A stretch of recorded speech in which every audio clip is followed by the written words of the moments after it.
So my convertible top replacement is almost done. This is the obviously one of the aftermarket ones. This isn't the vinylized rubber like the old one, which kind of was looking crappy and faded after a while. But this is supposed to be more like the premium cars have. It's a complex job. They send instructions, but you can also pick up some info online, or one of these will help probably. These are the instructions from when I bought the top. I just printed them out, and yeah, I took the seats out and took some other trim off and whatnot, and it's getting there. I had to just pace myself, so it kind of took a while, but you know, when it was off, I was able to easily tint the rear window, which I didn't have before, and I think it's gonna look pretty good. It's kind of strange having fabric, like proper fabric, instead of the vinyl stuff, but I'm hoping it'll last. This obviously needs to be, there's some trim that goes over this. This gets kind of glued up in under there, but I haven't gotten that far yet. There's still a couple more things on the inside that need to be, it's gonna be hard to see. There's a strap that goes around here. It needs to rivet onto the back of this tube, and that helps this bar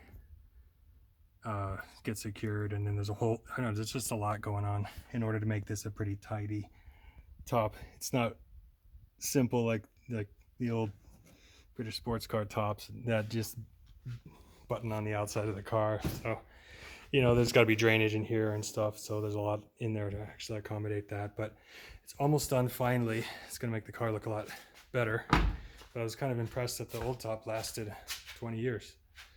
So yeah, a lot of dust because it's been sitting for a while. It's also very, you know, it's going to have to stretch a bit. It's very tight. So I'll try to be careful the first few times.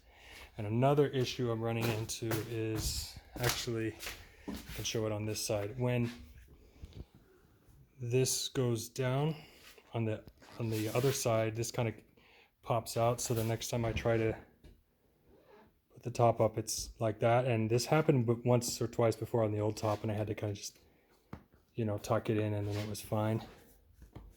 But I'm wondering if there's an adjustment, something on the inside here that'll keep it from doing that, or I can just be careful. It's really not the end of the world. I mean, the top on this car is very easy to put up and down, and if I have to do another step, that's really not that big of a deal.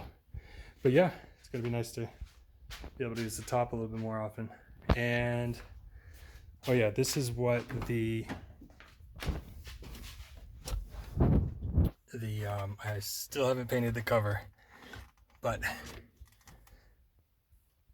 so yeah, behind there is the intake manifold, so it'll look a lot better once it's painted.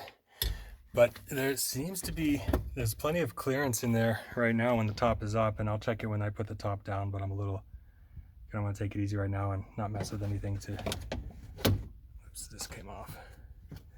I'll probably snap back on. Yeah, but so it's going along, and pretty soon the car will be, I'll put the seats back in so I can drive the car again. All right, thanks a lot.